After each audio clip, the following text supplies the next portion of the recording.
بسم اللہ الرحمن الرحیم۔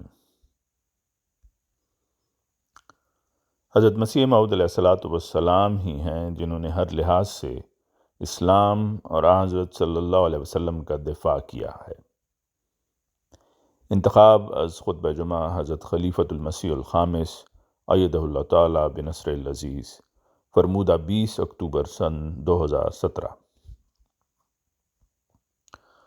حضور عید اللہ فرماتے ہیں کہ آج حضرت مسیح موعود علیہ الصلاۃ والسلام ہی ہیں جنہوں نے ہر لحاظ سے اسلام اور حضرت صلی اللہ علیہ وسلم کا دفاع کیا ہے اور آپ صلی اللہ علیہ وسلم کی شان کو بلند فرمایا ہے، اور یہی آپ کی بعثت کا مقصد تھا جس پر علماء کو ہر وقت اعتراض رہتا ہے۔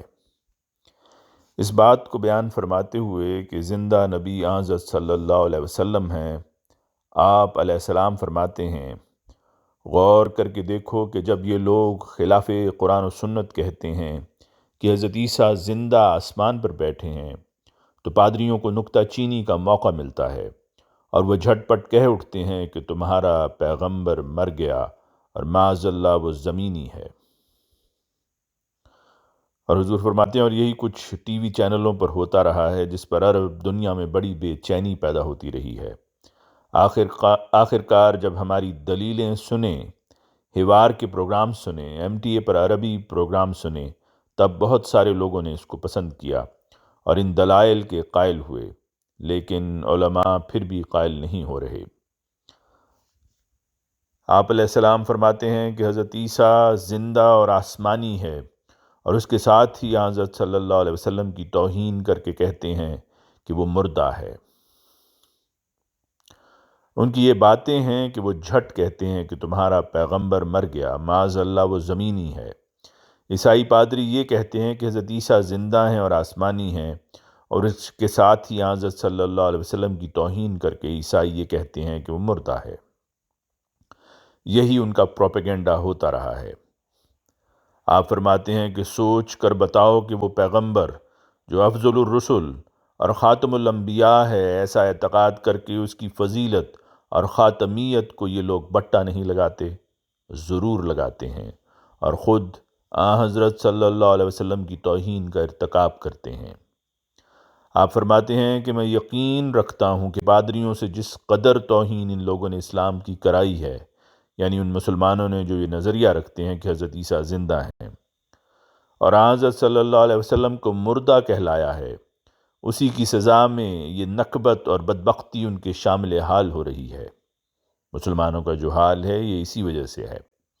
آپ علیہ السلام فرماتے ہیں کہ ایک طرف تو منہ سے کہتے ہیں کہ وہ افضل الانبیاء ہیں، یعنی حضرت صلی اللہ علیہ وسلم سب انبیاء سے افضل ہیں، اور دوسری طرف اقرار کرتے ہیں کہ 63 سال کے بعد مر گئے اور مسیح اب تک زندہ ہے اور نہیں مرا۔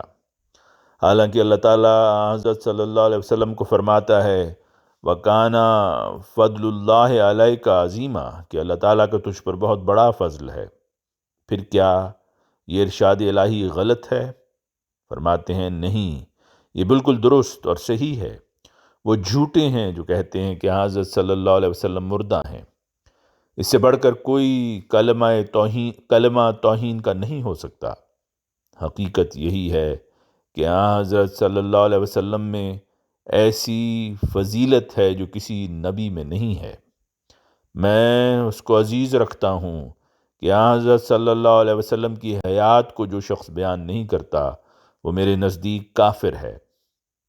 آپ فرماتے ہیں کس قدر افسوس کی بات ہے کہ جس نبی کی امت کہلاتے ہیں اسی کو معاذ اللہ مردہ کہتے ہیں، اور اس نبی کو جس کی امت کا خاتمہ ضربت علیہم الذلۃ والمسکنہ پر ہوا ہے، یعنی ان پر ذلت اور مسکینی مار ڈالی گئی تھی، اسے زندہ کہا جاتا ہے۔ بحوالہ ملفوظات جلد 5۔ اس بات کو بیان کرنے کے بعد حضرت صلی اللہ علیہ وسلم سے پہلے جو نبی آ چکے وہ اب کوئی بھی نہیں آ سکتا۔ اب نہ عیسیٰ علیہ السلام آ سکتے ہیں، وہ تو حضرت موسیٰ علیہ السلام کی قوم کے نبی تھے اور فوت ہو گئے۔ حضرت موسیٰ کی امت کا اب کوئی نبی نہیں آ سکتا۔ پھر آپ بیان فرماتے ہیں کہ یہ فیض اب حضرت صلی اللہ علیہ وسلم کے ذریعہ سے اور آپ کی پیروی سے ہی جاری ہو سکتا ہے، اور ہوا ہے کیونکہ آپ حضرت صلی اللہ علیہ وسلم ہی زندہ نبی ہیں۔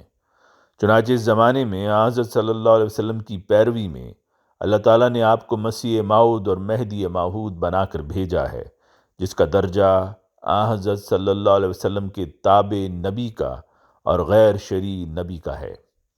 چنانچہ آپ علیہ الصلوۃ والسلام فرماتے ہیں کہ میں نے محض خدا کے فضل سے نہ اپنے کسی ہنر سے اس نعمت سے کامل حصہ پایا ہے جو مجھ سے پہلے نبیوں اور رسولوں اور خدا کے برگزیدوں کو دی گئی تھی، اور میرے لیے اس نعمت کا پانا ممکن نہ تھا اگر میں اپنے سید و مولا فخر الانبیاء اور خیر الورا حضرت محمد مصطفیٰ صلی اللہ علیہ وآلہ وسلم کی راہوں کی پیروی نہ کرتا۔ سو میں نے جو کچھ پایا اس پیروی سے پایا، اور میں اپنے سچے اور کامل علم سے جانتا ہوں کہ کوئی انسان بجز پیروی اس نبی صلی اللہ علیہ وسلم کے خدا تک نہیں پہنچ سکتا، اور نہ معرفت کاملہ کا حصہ پا سکتا ہے۔ اور میں اس جگہ یہ بھی بتلاتا ہوں کہ وہ کیا چیز ہے کہ سچی اور کامل پیروی حضرت صلی اللہ علیہ وسلم کے بعد سب باتوں سے پہلے دل میں پیدا ہوتی ہے۔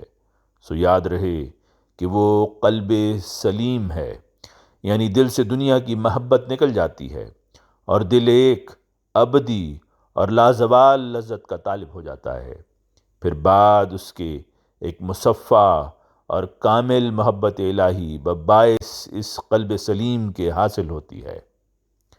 یعنی جب دنیا کی محبت نکالی جاتی ہے تو پھر محبت الہی حاصل ہوتی ہے۔ آپ علیہ السلام فرماتے ہیں اور یہ سب نعمتیں حضرت صلی اللہ علیہ وسلم کی پیروی سے بطور وراثت ملتی ہیں، جیسا کہ اللہ تعالیٰ خود فرماتا ہے قُلْ إِن كُنتُمْ تُحِبُّونَ اللَّهَ فَاتَّبِعُونِي يُحْبِبْكُمُ اللَّهُ، یعنی ان کو کہہ دے کہ اگر تم خدا سے محبت کرتے ہو تو آؤ میری پیروی کرو تا خدا بھی تم سے محبت کرے۔ بلکہ یک طرفہ محبت کا دعویٰ بالکل ایک جھوٹ اور لاف و گزاف ہے۔ جب انسان سچے طور پر خدا تعالیٰ سے محبت کرتا ہے تو خدا بھی اس سے محبت کرتا ہے، تب زمین پر اس کے لیے قبولیت پھیلائی جاتی ہے اور ہزاروں انسانوں کے دلوں میں ایک سچی محبت اس کی ڈال دی جاتی ہے، اور ایک قوت جذب اس کو عنایت ہوتی ہے، اور ایک نور اس کو دیا جاتا ہے جو ہمیشہ اس کے ساتھ ہوتا ہے۔ بحوالہ حقیقت الوحی روحانی خزائن جلد 22 صفحہ 64-65۔